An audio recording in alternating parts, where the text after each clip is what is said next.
They ain't gonna like this one.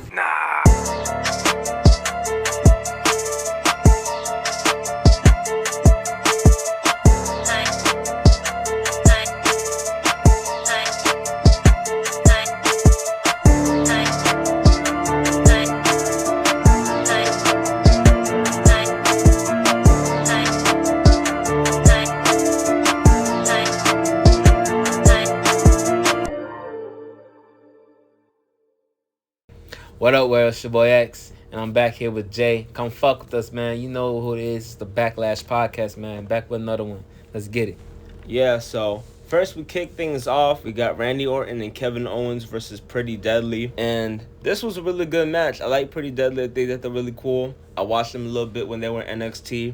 They actually ended up getting the victory. Even though they got a distraction from Logan Paul. Logan Paul came in and he hit Kevin Owens with the brass knuckles. And then Randy Orton ended up finding out. So then he tried to, beat up Logan Paul. But at the end of the day, Pretty Deadly, they're really good. They're young, they're upcoming, and they really needed this, especially since they're not going to be at Mania. So, yeah, how did you feel about this? I was cool with the way how everything played out and shaped out. But, the only thing to me that kind of, left the bad taste in my mouth was, after the match, you got KO in the ring alongside with Randy Orton. And they're, looking at the screen for some reason. And the next up, they show a post-match replay of Logan Paul, interfering in the match and hiding in the ring. When have you ever seen at least not to my recollection, but, that I was like, what the fuck? Why would anybody even, who told them to replay, the fucking Logan Paul hiding in the ring? I just felt like that should have been done. Logan Paul come out and be cocky and clap his hands, and then Randy sees some of the KO points he's on in the ring, and then try to chase him around the ring and shit. Not have it be displayed on the Titantron of how they lost the match. It was kind of weird, but despite that, yeah, it was a good ass match. Randy Orton and KO with the loss. Then you got Randy Orton fucking flying around backstage arena chasing Logan Paul, who then pushes somebody away. GTA's takes a car and hightails off. I was just confused too with how you said that they showed the replay, because of all the matches that this could have been done in, why this one, it wasn't that important. It was just a tag match. We had matches for WWE Championship with Eddie Guerrero and Brock Lesnar, where Eddie was just cheating his ass off to win belts. This was a regular tagged match. No belts were on the line, nothing was at stake. We had people who've cheated to do way more important things that could have had replays. So yeah, it was why this one? But yeah, they did take the loss, but they didn't lose cleanly, so nobody really got hurt in this. Everybody got put over. Logan looked dominant. Randy and Kevin didn't have to take a loss. That was clean. Pretty Deadly also got a victory. So this was a win for everybody. Up next, we got an interview with Io Sky, where she's basically talking about how Bayley deserves everything that she's gotten because she got annoying and she got too full of herself. Her and Dakota decided to betray her because she wasn't really a good person, and that nobody should feel bad for her because she's the one who brought these two back and created damage control in the first place. And honestly, I have to agree. I love Bayley, but Io Sky is right. Bayley started all of this, and now she wants sympathy. She doesn't deserve any sympathy. And then she ended up attacking Io Sky. I think the interview was over with, and she was getting ready to leave, and then Bayley just whooped her ass. So I was like, yeah, this was kind of cool. I'm excited for them to see, who comes out on top. What about you? I believe Io it is, yeah. This is going to be one of those, that segment, that interview, whatever she was saying in the subtitles, this is one of those heel turns where the heel was justified and the reason why they went bad guy. In that interview, you got Io Sky explaining to us, the audience, that, Bayley, she didn't care about the young talent. She only cared about herself, latching on to, the young rookies already, making a name for themselves, and how she could, climb along to their coattails and, ride, their fame and stay in the island of relevancy. And I believe Io, she kind of, won me over with her points. I believe Io. You can make the case. Io's right. Bayley only wanted, to be in the spotlight. She came and got Dakota and fucking Io because she wasn't doing shit. She hasn't won any titles since she came back to Foreign Faction. The only people who had titles under the name was Io Sky and Dakota because they were the tag champs. And now Io's back in the spotlight again with the main championship. Here comes Bayley trying, interject and, take all the spotlight away from my girl Io. But, I could really care two fucks if Bayley walks off that title Because if Bailey gets that championship, I just want WWE to do what's right and give my girl Tiffany Stratton. Either give Tiffany Stratton the belt straight up and have her fuck up Bailey, or give her the Money in the Bank briefcase and then get Bailey. Or if it's not Tiffany, please let's hot shot Jade Cargill straight to the championship, make her a main event player, and get her this belt off Bailey. But I don't care who it is. I don't want to see no long reigns for Bailey. She's a multiple time women's champion. She's established. I feel like they need to take advantage of all this hot talent. You know, this afflux of young women out here trying to make a name, all these superstars and potential. And let's put the belt on Jade Cargill and the baddies. The other two women, well, you know who. And then we got a segment with Jade Cargill making her appearance on Smackdown. She comes out here and she says, we got a lot of talented women on this roster, but they're not me. And, you know, this was a little cocky for somebody who's been, you know, trying to portray themselves as a face. So I was like, I don't know, I guess she's doing the tweener thing. Her entrance was really awesome. I love her new theme song. Very similar to the one that she came out with in AEW. She has a huge stage presence, and I'm really excited for what they got in store for her. There's no way that you could fumble Jade Cargill. She's just too good. She has the look. Her mic skills are alright. You know, she's pretty decent in the ring. Even though she is a little bit green, she definitely makes up for it because she has that powerhouse moveset and she, you know, kind of hides it a little bit.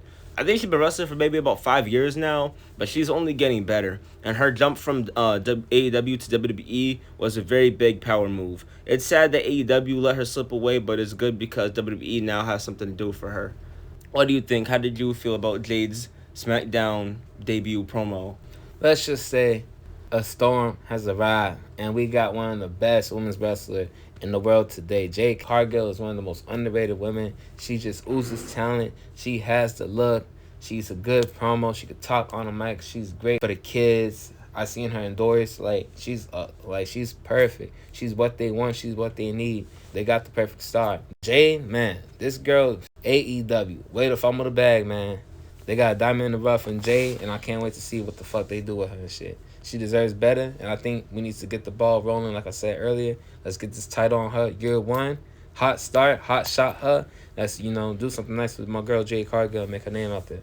Alright, so up next we get into a damage control segment. Dakota Kai talks about Jade Cargill making her big grand entrance, and she says that she hasn't done much. She said, what has she done besides just stand around and talk? We actually got belts. We're actually, you know, taking names and doing stuff.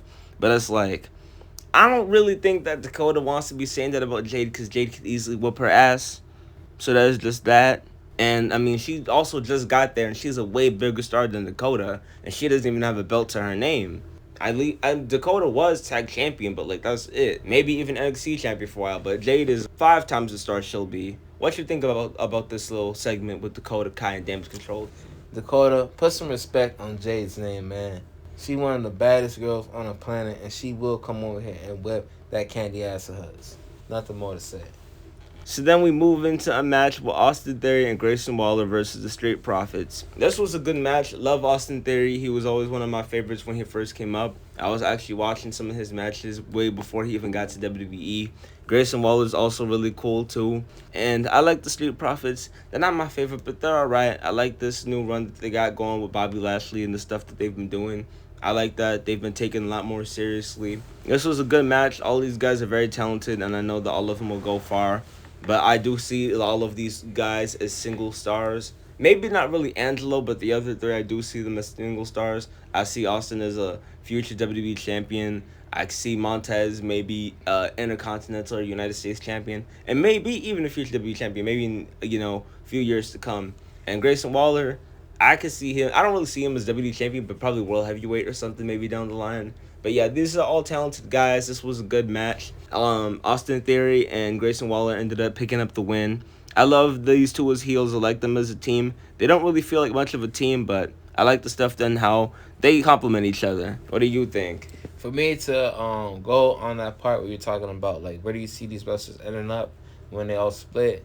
I see Grayson Waller as a great, super good, high upper mid card, middle of the pack, what do you call it? Mid card champion. Austin Theory, he could be like a world champion. Number two, he could be a world champion. Montez, he's good. I don't really see what all the hype is about. He got charisma. He's good in the ring, but world champion material, you can't give everybody the world championship. I don't know about him, but I'll probably say like a good number one contender most of the time who always loses to the champion. That's where I can see him at. And then Angelo should have won no titles. Like, he should just be a dude, get somebody a match, have him either win or lose. Like, no titles needed for this guy. He's okay. I mean, yeah, I don't really have anything to say about Angelo Dawkins. He's all right. All right, so yeah, the Final Testament came in and they beat up Bobby Lashley backstage, and the other girl from Hit Row who was now with Bobby, I guess. And then they got distracted. That's how Austin and Grayson ended up winning the match. And then they ended up coming out there to jump Bobby Lashley. So yeah, Karrion Kross, he's like, Bobby, if I'm not going to WrestleMania, then you're not going to WrestleMania. I mean, it makes sense. Pretty petty. What did you think about it?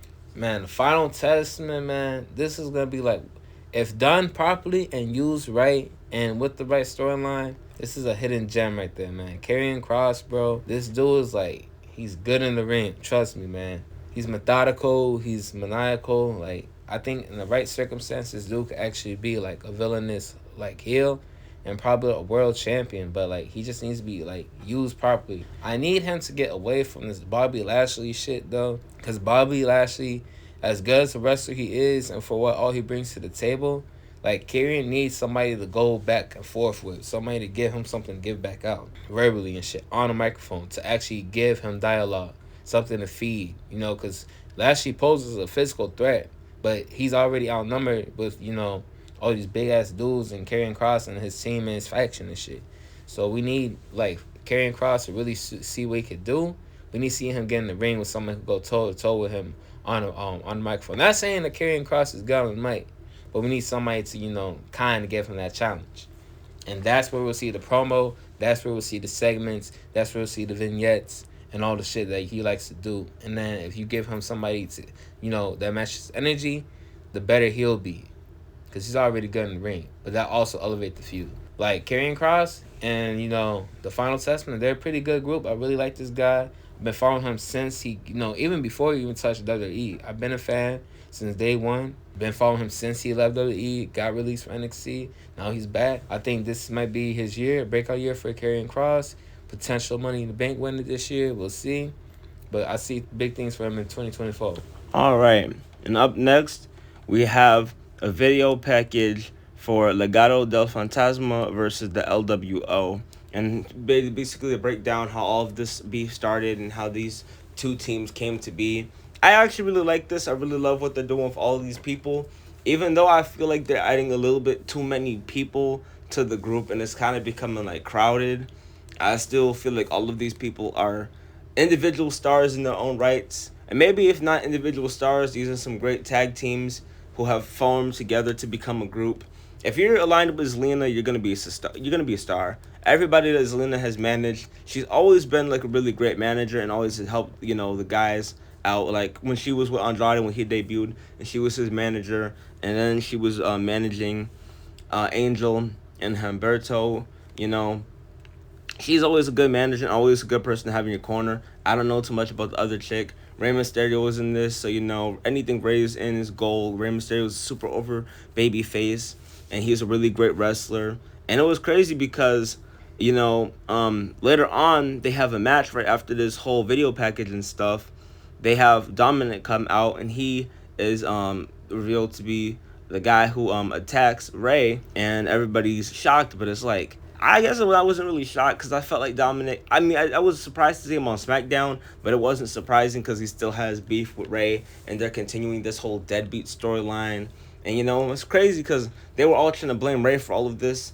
Like the guy, who was the guy that turned on Rey? His name is Phantasma something. Yeah, Phantasma. Santos Escobar. Yeah, Santos Escobar. He was like, Rey, this is your fault. You're a horrible person. You're a deadbeat dad. You're a horrible person to be around. That's why I turned on you. That's why we all turned on you, and nobody likes you and stuff. So I was like, damn, that's crazy. So then basically they get into it, and they all get into this big brawl, and Rey Mysterio challenges the two guys to a match, and like, who is gonna be your partner? and he chose Carlito. I mean, it was obvious, right? Oh no, he didn't choose He ain't choose Carlito. Carlito. He He chose chose Dragon Lee. Yeah, yeah. okay. I think he should have chose Carlito because everybody was cheering for Carlito. But Dragon Lee's cool too. But this is what I was talking about earlier when I said it feels like we got way too many people involved in this group because we got like 6 people on each side, including the managers. Because like you got so many people caught up in this. I feel like they should just leave it as it is. I feel like he didn't need to join the group. But hey, it is what it is. What do you think about this whole thing? Phantasma and Legado del Phantasma versus LWO. I mean, it's okay, but I guess what's the official match? It's Rey Mysterio and Dragon Lee versus Dominic and Santos Escobar. I mean, if this is gonna be it, y'all might as well do a 5-on-5 at Mania with LWO versus Legado del Fantasma. Like, I don't see why all the other dudes are being sidelined. You know they're gonna be at ringside anyways, or they're gonna interfere and have both groups, throw hands and shit. So I think they should have just kept that as it is. Had the 5-on-5 or even a 6-on-6. Throw in Zelina and Electra Lopez on ring. Make the girls get in the match and shit too. But I don't understand why Dominic is in Judgment Day, but yet he's crossing brands and getting his father's business again. This like that's irrelevant. You have Ian Rhea Ripley questioning him in the segment like why? He's talking about he a deadbeat. Like, bro, this shit was last year. You already lost. Like, why you trying to fight your dad again and shit, bro? You just wasting time. Like, you need to go focus on championships and shit. But at this point, it's gonna be a good match. I guess it's Ray versus Dominic Mysterio Part 2. Santos Escobar, he's gonna be in the mix. Dragon Lee should be an exciting match. A little luchador, scramble. So we'll see. I mean, yeah, I was confused too about what they're doing with the Judgment Day. I hope that this isn't gonna be like a whole breakup before WrestleMania thing, because you got Rhea backstage and Dominic. What are you doing? You didn't tell me about this. And then Damien's like, what do you mean you didn't know about this? He didn't tell you. And then he's like, are you keeping secrets from me? Should you keeping secrets from me? He said, what the hell is going on here? Why are we breaking up and being upset over some irrelevant shit? Dominic should have told mommy what he was doing and stuff. So I don't know. I mean, I guess I'm invested, but it's like if they're gonna break up the Judgment Day and have them, be breaking down over some dumb shit like this, like Dominic, like you said, Dominic doesn't need to be getting involved with this. He already lost to Ray. Move on. That's how I feel about that. But anyway, let's move into this match between Legado del Fantasma versus the New Catch Republic. What are your thoughts on the New Catch Republic? Pete Dunne coming back as a bruiserweight. I feel like this is a better gimmick for him rather than just run around here like. And he was Butch. Just like a mindless, what was he? A mindless. What is he? British or some shit? Mm-hmm. Just like a mindless bit, unhinged. Trying to start brawls. Brawling brutes. Like he's over here back to his form. Rich Holland out here just retired on NXT. He got what's his partner name? Tyler Bates. Yeah. They're an okay group. Nothing crazy, nothing special. They're an okay group. New Cash Republic. I like the name. Yeah, I don't really have an opinion on these guys. They don't like. Glad that Pete Dunne go back to his old roots. Let's see if he can they probably get a tag championship this year or two. We'll probably see. Yeah, same thing. I'm not too crazy about them, but they are really talented guys. I watched Pete Dunne when he was in the NXT UK when he what was that 2017 with the tournament with Jordan Devlin, who eventually became JD McDonough. So yeah, I watched all these guys. Walter was part of that stuff too. So it was nice to see that they came a long way. Probably would like to see them end up winning like an intercontinental title something down the line. Maybe Tyler Bate and Pete Dunne, because these two are very talented. I did like the stuff that he did with the Bruiserweight, but I felt like it, well, not the Bruiserweight, the Brawling Brutes, but I felt like it held him back a little bit. So, now it's cool that he's, I mean, it sucks that he's back in the tag team. I kind of wanted him to do like a Pete Dunne to do like an individual thing, but I mean, this is good because it's better than them not having and nothing to do with him. So, yeah, New Catch Republic ended up winning, so that was good for them. I mean, they should have won because I forgot to mention this. What was their name again? The Legado Fantasma, Angel, and Humberto, they were attacked after that brawl, so they were a little sore. So they literally got attacked in the match. So makes sense for New Catch Republic to win. Then we get into a video package for Cody and The Rock. Obviously since The Rock is on SmackDown, they show all that, and it wasn't too much on that. They were just showing what happened on Raw because it might transpire on SmackDown. but it didn't. Unfortunately, we didn't see anybody come on SmackDown that was involved in this feud. No Roman, no Cody, no Rock. So, moving on, we get a backstage segment with the Bloodline actually. So then for next week's SmackDown, we got main event Jay Uso, aka Yeet. We got him taking on Solo Sikoa. They're gonna be fighting next week on SmackDown, a one-on-one match. And you know, big bro Jimmy gonna have something to do with that and shit. So Jay, watch your back.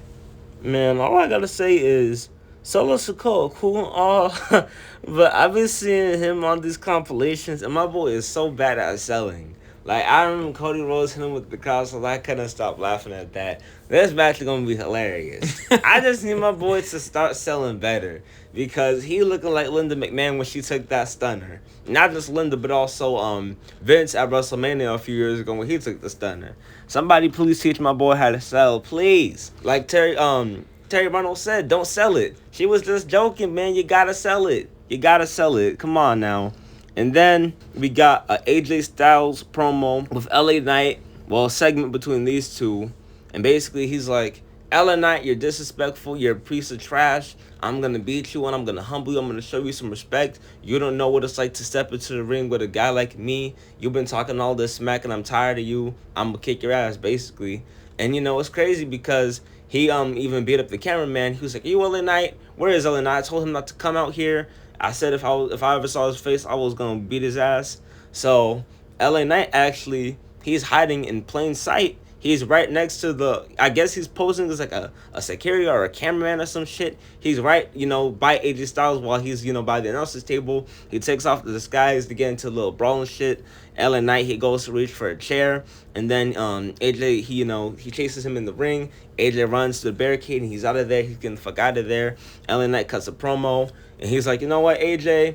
You could run, you could hide, you could do all this, but I'm going to get revenge for what you did to me last week. I'm going to beat you at Mania because I'm the star. And it's like, I'm loving this. Both of these two are very talented to get on the mic. I don't know who I want to win. AJ is very established, and honestly, I feel like LA Knight definitely needs this win. What do you think? The segment was cool. The phenomenal AJ Styles. I'm hearing there's rumors that he's about to be debuting a new song at Mania finally. I hope not. This song's great. I like They Don't Want None. The song he got with CFOs and stuff, but like this is early AJ. Like it's not like this character change to fully. The music will help. Trust, the music will help. So the new theme song at Mania will be nice. It's gonna be a good surprise if he does it. And then for the segment, it was a quick segment, but it didn't look. It's like really. So he knows that LA Knight is gonna come. What a coincidence of some random dude coming in a hoodie and a hat and getting escorted out, and then other security guards are taking that dude away, and LA Knight stays behind. The logical thing for me would have been to have like LA Knight theme song come out and play. Obviously, you get a doppelganger, a fake knockoff LA Knight to pose LA Knight. He comes out here, does all the times, do the yeah, comes to the ring, AJ Styles beats him down, and then you got like Nick Aldis sending out security and shit. And then you should have Nick Aldis send out security, and the security team pull up, break up the fight. Well, it's not really a fight. AJ's pummeling this dude, and then you got AJ getting separated, and one of the dudes is LA Knight, and he hits him with the blood, whatever the name of his finisher is, the blood mask. I don't know. He hits the finish on AJ, beats him up, and cuts a promo. That's how I would have handled it and stuff. But otherwise, AJ Styles, LA Knight should be a good match. Can't wait to see it. I'm rooting for AJ. AJ is one of the best wrestlers in the world to this day. I feel like he deserves at least one more run with the championship. Let's get AJ's momentum. Let's get one last run in WWE. Come on. So lastly, we got the main event, which is Bianca Belair versus Dakota Kai. I mean, this match ending was very predictable. Obviously, Bianca is much stronger than, Dakota, so she easily beat her like that. And then, of course, Damage Control comes out and jumped Bianca's, So it's like, yeah, we all saw this coming. Naomi comes out to help Bianca. And then, Jade Cargill, she comes in because Naomi's getting her ass whooped. Honestly, I kind of expected Jade to be involved in this, even though I don't really want her to. I feel like she could be moving on to better things, and I was hoping that they probably would have found, another person to come and do this shit. But, this is a cool look. Naomi, Jade, and Bianca, to see all three of them together, They look like they could be like an actual really cool faction. And it was kind of cool to see her take out Damage Control. Maybe she heard what Dakota was saying about her. She like, fuck this bitch. I'm gonna go beat her ass. So yeah, that was cool. I don't know what the fuck happened with Asuka. She was injured, but now her ass is walking around here. So I guess that whole injury thing was a fluke, or maybe she's better. I don't fucking know. What do you think about this? Really love this segment. I'm a fan of both Bianca and my girl Dakota. Dakota's really slept on. I feel like this might be a breakout year for her and shit too. Not for a world championship or anything, but for people to really know that she's a good wrestler and she can actually hang with the rest of these women. Yeah, great match. Love both, the two women and shit. So I was like, what's gonna go on with this Oscar injury? I thought Oscar was hurt. That's the rumor is saying. So I guess rumors are false. I guess she'll probably, unless she's gonna fight through an injury and wrestle through an injury, or maybe not. But they got the match scheduled for it. It's gonna be Damage Control, Dakota Kai, the Kabuki Warriors versus Jade, Naomi, and Bianca Belair at WrestleMania, and I'm really excited for it. Like my brother, like bro said that Jay, I'd rather have Jay go straight into a title picture. Main event player has to make a main event scene. She needs to set her sights on the championship ASAP. Like, we ain't here to play no fucking games. We're here to make names for ourselves. We're here to take names.